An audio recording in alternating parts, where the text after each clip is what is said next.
வீடியோவில் பாலிட்டியில் second class பார்க்கலாம். So first வீடியோவில் முகவுரை வரையுமே பார்த்துருந்தோம். ஸோ இதில் குடியுரிமையிலேருந்து பார்க்கலாம். ஃபஸ்ட்டு குடியுரிமையோட பகுதி சரத்துகள் பார்த்தோன்னா, குடியுரிமை பகுதி 2ல் இருக்குது. சரத்துகள் 5 முதல் 11 வரை சிட்டிசன்ஷிப் பற்றி சொல்லுது. ஸோ முறை அப்படிங்கிறது இந்தியாவில் ஒற்றை குடியுரிமை தான். இது பிரிட்டிஷ் அரசியலமைப்பிலிருந்து எடுத்தால பெற்றது. ஸோ குடியுரிமைக்கான சட்டம் எப்போ இயற்றப்பட்டதுன்னா 1955. ஸோ சட்டம் 1955. ஸோ குடியுரிமை பெறுவதற்கான வழிகள் எத்தனைன்னு பார்த்தோன்னா 5 வழிகள் மூலமாக நம்ம குடியுரிமை பெறலாம். ஃபஸ்ட்டு பிறப்பால், நெக்ஸ்ட்டு வம்சாவளியால், 3வது பதிவு செய்வதன் மூலம், 4வது இயற்கையாக்குதல் மூலம், 5வது பிரதேச இணைப்பு மூலம். ஸோ ஃபஸ்ட்டு பிறப்பால். ஒருவர் பிறப்பால் குடியுரிமை பெறுவதற்கான கிரிட்டேரியா என்னன்னு பார்த்தோன்னா, ஜனவரி 26, 1950, அதாவது இந்தியாவில் குடியரசு தினம் கொண்டாடுவோம்ல அந்த டேட்டு அன்று அல்லது அதற்கு பிறகு இந்தியாவில் பிறந்தவர்கள் பிறப்பின் மூலமாக குடியுரிமை பெற முடியும். ஸோ வம்சாவளியால் குடியுரிமை அப்படின்னா, வெளிநாட்டில் பிறந்தவர்கள் பெற்றோர் இந்திய குடிமக்களாக இருந்தால் வம்சாவளியால் குடியுரிமை பெற முடியும். பதிவு செய்வதன் மூலம்னா, இந்திய வம்சாவளியினர் இந்திய குடிமக்களை மணந்தவர்கள். ஸோ இவர்கள் பதிவு செய்வதன் மூலம் குடியுரிமை பெறலாம். நெக்ஸ்ட்டு இயற்கையாக்குதல் மூலம். குறிப்பிட்ட காலத்திற்கு இந்தியாவில் வசித்த வெளிநாட்டவர்கள் இயற்கையாக்குதல் மூலம் குடியுரிமை பெறலாம். நெக்ஸ்ட்டு பிரதேச இணைப்பு மூலம். பிரதேச இணைப்புனா, இந்தியா புதிய பிரதேசத்தை இணைக்கும் பொழுது. ஸோ இந்தியாவில் புதிய பிரதேசம் இணையும் போது ஆட்டோமேட்டிக்காக அவங்க இந்திய குடியுரிமையை பெறுவாங்க. எக்ஸாம்பிள் பாண்டிச்சேரி.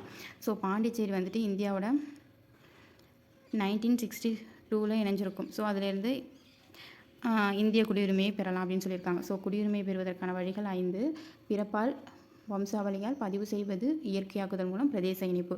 ஸோ பிறப்பால்னா ஜனவரி 26, 1950 அன்று அல்லது அதற்கு பிறகு இந்தியாவில் பிறந்தவர்களுக்கு கிடைக்கும். வம்சாவளினா வெளிநாட்டில் பிறந்தவர்கள் பெற்றோர் இந்திய குடிமக்களாக இருத்தல். இந்த 2 மூலமாக வம்சாவளி வழியாக குடியுரிமை பெறலாம். பதிவு செய்தல் இந்திய வம்சாவளியினர் மற்றும் இந்திய குடிமக்களை மணந்தவர்கள் பதிவு செய்வதன் மூலம் குடியுரிமை பெறலாம். இயற்கையாக்குதல்னா, குறிப்பிட்ட காலத்துக்கு இந்தியாவில் வசித்த வெளிநாட்டவர்கள் குடியுரிமை பெறலாம். பிரதேச இணைப்புனா, இந்தியாவோட புதிய பிரதேசம் இணையும் பொழுது குடியுரிமை பெறலாம். ஸோ குடியுரிமை பெறுவதற்கான வழிமுறைகள் 5. அது மாதிரி குடியுரிமை இழப்பதற்கான வழிகள் 3 இருக்குது. ஃபஸ்ட்டு துரத்தல். தானாக முன்வந்து துரத்தல். ஒருவர் எனக்கு வேண்டாம் அப்படின்னு சொல்லிட்டு அவங்களாவே குடியுரிமையை துறக்கிறதன் மூலமாக குடியுரிமையை இழக்கலாம். முடிவுக்கு வருதல், டெர்மினேஷன். வேறு நாட்டின் குடியுரிமை பெற்று. ஸோ இவங்க இந்தியாவில் இருக்கவங்க இப்போ அமெரிக்காவிலையோ இல்லை வேறு நாட்டிலையோ குடியுரிமை பெறும்பொழுது அது ஆட்டோமேட்டிக்காகவே முடிவுக்கு வந்துடும் இந்திய குடியுரிமை. நெக்ஸ்ட்டு பறித்தல். ஸோ மோசடி, தேச துரோகம் போன்ற சந்தர்ப்பங்களில் அரசு அவங்களோட குடியுரிமையை பறிச்சிடும். ஸோ குடியுரிமை அப்படின்னு பார்த்தோன்னா பகுதி 2ல் இருக்குது. ஆர்டிக்கல் 5 to 11 வரை இந்தியாவில் ஒற்றை குடியுரிமை பின்பற்றப்படுது. பிரிட்டிஷ் அரசியலமைப்பிலிருந்து பெறப்பட்டது. சட்டம் 1955. ஸோ குடியுரிமை பெறுவதற்கான வழிகள் 5, குடியுரிமை இழப்பதற்கான வழிமுறைகள் 3. ஸோ நெக்ஸ்ட் டாபிக் அடிப்படை உரிமைகள். அடிப்படை உரிமைகள் எந்த பார்ட்டில் இருக்குன்னா, பார்ட் 3. ஸோ சரத்துகள்னு பார்த்தோன்னா, சிட்டிசன்ஷிப் 5 to 11 இருந்துச்சா. நெக்ஸ்ட்டு 12 to 35 அடிப்படை உரிமைகள் பற்றி சொல்லுது. இந்த அடிப்படை உரிமைகள் எந்த அரசியலமைப்பிலிருந்து பெறப்பட்டதுன்னு பார்த்தோன்னா, அமெரிக்க அரசியலமைப்பிலிருந்து பெறப்பட்டது தான் இந்த அடிப்படை உரிமைகள். ஸோ இதனுடைய தன்மை பார்த்தோன்னா, நீதிமன்றத்தால் அமல்படுத்தக்கூடியவை, ஜஸ்டிஸபிள். ஸோ ஒரு குடிமகன் தன்னுடைய உரிமையை பறிப்போகுது அப்படின்னு அவங்க நினச்சாங்கன்னா, அதை அவங்க நீதிமன்றத்தை அணுகி அதுக்கான தீர்வு பெற முடியும். அதான் நீதிமன்றத்தால் அமல்படுத்தக்கூடியவை. நோக்கம். அடிப்படை உரிமைகளோட நோக்கம் என்னென்னா, குடிமக்களின் உரிமைகளை பாதுகாத்தல், அரசின் அதிகாரத்தை கட்டுப்படுத்துதல். ஸோ அடிப்படை உரிமைகள் ஃபஸ்ட்டு இதை அமல்படுத்தும் பொழுது 7 அடிப்படை உரிமைகள் இருந்திருக்கும். ஸோ தற்போது 6 அடிப்படை உரிமைகள் தான் இருக்குது. ஏன்னா சொத்துரிமை ஆர்டிக்கல் 31 இருந்திருக்கும். ஸோ இதை என்ன பண்ணியிருப்பாங்கன்னா, 44th அமெண்ட்மெண்ட் மூலமாக 1978 இந்த நீக்கப்பட்டு சரத்து 300A கீழ் சட்ட உரிமையை அதை வச்சுருப்பாங்க. ஸோ இப்போதைக்கு அடிப்படை உரிமைகள் அப்படின்னு பார்த்தோன்னா 6 அடிப்படை உரிமைகள் தான் இருக்குது. Next doctor B R Ambedkar article 32 என்ன சொல்லியிருப்பாங்கன்னா, அரசியலமைப்பின் இதயம் மற்றும் ஆன்மா அப்படின்னு சொல்லியிருப்பாங்க. ஸோ ஆர்டிக்கல் 32 அப்படிங்கிறது அரசியலமைப்பின் இதயம் மற்றும் ஆன்மா. வரம்புகள் அப்படின்னு பார்த்தோன்னா, அடிப்படை உரிமைகள் முழுமையானவை அல்ல, நியாயமான வரம்புகளுக்கு உட்பட்டவை. ஸோ அதுக்குன்னு சில வரம்புகள் இருக்குது. அவசர காலத்தின் போது சரத்துகள் 21 மற்றும் 20 மற்றும் 21 இது 2 தவிர்த்து மற்ற எல்லாத்தையுமே அதை நிறுத்தி வைக்கலாம் இந்த அடிப்படை உரிமைகள். ஸோ அதனால தான் இவை முழுமையானவை அல்ல அப்படின்னு சொல்லிட்டு சொல்கிறாங்க.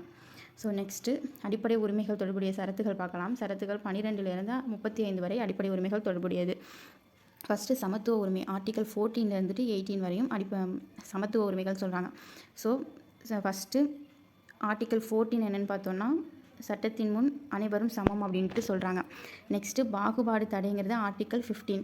பொது வேலைவாய்ப்புகளில் சம வாய்ப்பு அப்படிங்கிறது ஆர்டிக்கல் 16 சொல்லுது. தீண்டாமை ஒழிப்பு ஆர்டிக்கல் 17. பட்டங்கள் ஒழிப்பு பெற்றது ஒழிப்பு பற்றியது ஆர்டிகல் 18.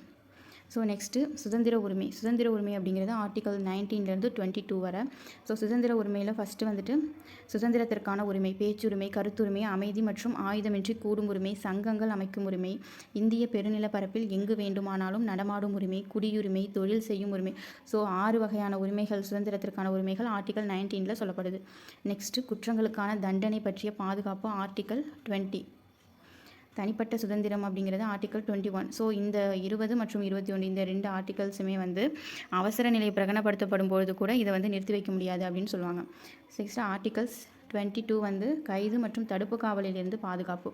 ஸோ நெக்ஸ்ட்டு சுரண்டலுக்கு எதிரான உரிமை ஆர்டிகல் 23 to 24. மனித கடத்தல் கட்டாய உழைப்பு இது ஆர்டிகல் 23ல் வருது. குழந்தை தொழிலாளர் தடைச்சட்டம் இது இம்பார்ட்டன்ட். ஸோ குழந்தை தொழிலாளர்களுக்கான தடை வந்து ஆர்டிகல் 24 சொல்லுது.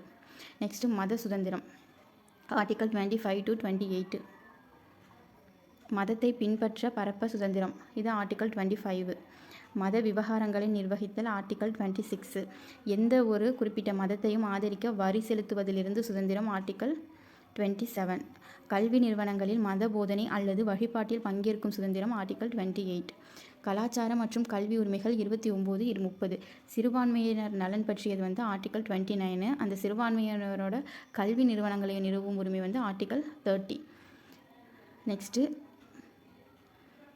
அரசியலமைப்பு பரிகாரங்களுக்கான உரிமை ஆர்டிகல் 32. ஸோ இது ரொம்ப இம்பார்ட்டண்டான ஆர்டிகல். இதை தான் டாக்டர் பிஆர் அம்பேத்கர் என்ன சொல்லியிருப்பாங்க, இந்திய அரசியலமைப்பின் இதயம் மற்றும் ஆன்மா அப்படின்னு சொல்லி குறிப்பிட்டிருப்பாங்க. ஸோ ரிட் அதிகாரங்கள், நீதி பேராணை. அம்பேத்கரின் இதயம் மற்றும் ஆன்மா அடிப்படை உரிமைகளை அமல்படுத்த நீதிமன்றத்துக்கு அணுகல். ஸோ நமது அடிப்படை உரிமைகள் எப்போவாவது மீறப்படுது அப்படின்னு நினச்சோன்னா இந்த ஆர்டிகல் 32 மூலயமா நம்ம நீதிமன்றத்தை நாடலாம். ஸோ அதனால தான் இது இதயம் மற்றும் ஆன்மா அப்படின்னு சொல்கிறாங்க. நெக்ஸ்ட்டு அரசு வழிகாட்டும் நெறிமுறை கோட்பாடுகள். இது வந்துட்டு ஆர்டிக்கல் வந்து 36 to 51 வரை டிபிஎஸ்பி பகுதி பார்த்தோம்னா 4ஆம் பகுதியில் இருக்குது. இது வந்து அயர்லாந்து அரசியலமைப்பிலிருந்து பெறப்பட்டது. ஸோ இந்த அயர்லாந்து அரசியலமைப்பு இந்த டிபிஎஸ்பியை எங்கேருந்து பெற்றிருப்பாங்கன்னா ஸ்பெயின் நாட்டிலேருந்து எடுத்தாளப்பட்டது. ஸோ ஸ்பெயின் நாட்டிலேருந்து அயர்லாந்துக்கு வந்திருக்கும். அயர்லாந்துலேருந்து இது இந்தியா அடாப்ட் பண்ணியிருக்கு. நெக்ஸ்ட்டு நீதிமன்றத்தால் அமல்படுத்த முடியாது, இது நான் ஜஸ்டிசபிள். ஸோ வந்துட்டு இதோட நோக்கம் அப்படின்னு பார்த்தோம்னா சமூக மற்றும் பொருளாதார ஜனநாயகத்தை நிறுவுதல், நலன்புரி அரசு அமைத்தல். ஸோ வெல்ஃபேர் பீப்புள் அதுதான் இதோட இம்பார்ட்டண்டான எய்ம். நெக்ஸ்ட்டு இதுலேயும் 3 டைப்ஸ் இருக்குது. சோசியலிச கட்டுப்பாடுகள், சமூக நீதி, சம ஊதியம், செல்வத்தின் சம விநியோகம். இதெல்லாமே இதற்கான ஆர்டிகல்ஸ் என்னென்னு பார்த்தோன்னா 38, 39, ஆர்டிகல் 41, 42, 43 இது எல்லாமே வந்துட்டு சோசியலிச கோட்பாடுகள் சம்மந்தப்பட்டது. அதே மாதிரி காந்திய கோட்பாடுகள் அப்படின்னா ஆர்டிகல் 40 கிராம பஞ்சாயத்து, குடிசை தொழில்கள், மதுவிலக்கு, பசுவதை இதெல்லாம் வந்து காந்திய கோட்பாடுகள் கீழ் வருது. தாராளவாத அறிவுசார் கோட்பாடுகள் அப்படிங்கிறது சீரான சிவில் சட்டம், கல்வி, சுற்றுச்சூழல் பாதுகாப்பு, நீதித்துறை பிரிப்பு, சர்வதேச அமைதி இதெல்லாமே வந்துட்டு தாராளவாத அரசு கோட்பாடுகள் கீழே வருது. Article 44, 45, 48A, 50, 51. நெக்ஸ்ட்டு இதில் சில அமெண்ட்மெண்ட்ஸ் கொண்டு வந்து சில ஆர்டிகல் சேர்த்துருக்காங்க. ஸோ 42nd அமெண்ட்மெண்ட் 1976 மூலமாக ஆர்டிகல் 39A, 43A, 48A இந்த 3 ஆர்டிக்கலுமே வந்து 42வது சட்டத்திருத்தத்தின் மூலம் கொண்டு வந்திருப்பாங்க. 44வது சட்டத்திருத்தத்தின் மூலம் ஆர்டிகல் 38(2) இது கொண்டு வந்திருப்பாங்க. 97th அமெண்ட்மெண்ட் மூலமாக 2011 சரத்து 43B கொண்டு வந்திருப்பாங்க. ஸோ அடிப்படை உரிமைகளுக்கும் அரசு வழி நெறிமுறை கோட்பாடுகளுக்கும் இடையிலான ஒப்பீடு பார்க்கலாம். ஸோ இது பகுதி 2 அடிப்படை உரிமைகள், டிபிஎஸ்பி பகுதி 4 ஆர்டிகல்ஸ் வந்து 12 முதல் 35, இது 36 முதல் 51. நீதிமன்றத்தால் அமல்படுத்தக்கூடியதா? அடிப்படை உரிமைகள் அமல்படுத்த முடியும், அரசு வழிகாட்டு நெறிமுறைகள் அமல்படுத்த முடியாது. இதனுடைய நோக்கம் வந்து அரசியல் ஜனநாயகம், தனிநபர் சுதந்திரம். இது டிபிஎஸ்பியோட நோக்கம் வந்து சமூக மற்றும் பொருளாதார ஜனநாயகம், நலன்புரி அரசு. ஸோ அரசியல் ஜனநாயகம்னா அது அடிப்படை உரிமைகள், சமூக பொருளாதார ஜனநாயகம்ங்கிறது வழிகாட்டு நெறிமுறைகளோட நோக்கம். நெக்ஸ்ட்டு தன்மை பார்த்தோன்னா எதிர்மறை கடமைகள் அரசு என்ன செய்யக்கூடாது அப்படிங்கிறத இது சொல்லுது. நேர்மறை கடமைகள் அரசு செய்ய வேண்டும் அப்படிங்கிறத டிபிஎஸ்பி சொல்லுது. நெக்ஸ்ட்டு சட்டப்பூர்வ அங்கீகாரம். ஸோ அடிப்படை உரிமைகளை சட்டப்பூர்வமாக அமல்படுத்தக்கூடியவை, மீறப்பட்டால் நீதிமன்றத்தை அணுகலாம். இது சட்டப்பூர்வமாக அமல்படுத்த முடியாது, ஆனால் கொள்கை வகுப்பிற்கு வழிகாட்டி. தனிநபர் சமூகம், தனிநபரின் நலன் பற்றி இது பேசுது, சமூகத்தின் நலன் பற்றி டிபிஎஸ்பி சொல்லுது. நெக்ஸ்ட்டு அடிப்படை கடமைகள். ஸோ அடிப்படை கடமைகள் வந்துட்டு பகுதி 4 ஏவில் சொல்லியிருக்காங்க. சரத்து 51 ஏயின் கீழ் இருக்குது. ஸோ ஆதாரம் வந்து சோவியத் யூனியனின் அரசியலமைப்பிலிருந்து இதை எடுத்திருப்பாங்க. பரிந்துரை இந்த அடிப்படை கடமைகளை பரிந்துரைத்தது வந்து ஸ்வரன் சிங் கமிட்டி. இந்த அடிப்படை உரிமைகளை வந்து அரசியலமைப்பில் வந்து 42வது அரசியலமைப்பு சட்ட திருத்தத்தின் மூலமாக சேர்த்திருப்பாங்க 1976. இந்த அடிப்படை கடமைகள் கூட நீதிமன்றத்தால் அமல்படுத்த முடியாதவை தான். அடிப்படை உரிமைகள் மட்டும்தான் நீதிமன்றத்தால் அமல்படுத்த முடியும். நோக்கம் அப்படின்னு பார்த்தோம்னா குடிமக்கள் தங்கள் உரிமைகளை அனுபவிக்கும் அதே வேளையில் தேசத்தின் மீதும் கடமைகள் கொண்டிருக்க வேண்டும் அப்படின்னு சொல்லியிருக்காங்க. ஆரம்பத்தில் 10 கடமைகள் இருந்திருக்கு. 11வது கடமையாக வந்து 86வது சட்ட திருத்தம் 2002 மூலமாக ஒரு கடமை சேர்க்கப்பட்டிருக்கு. ஸோ இப்போ எத்தனை கடமைகள்னால் 11 கடமைகள் இருக்குது.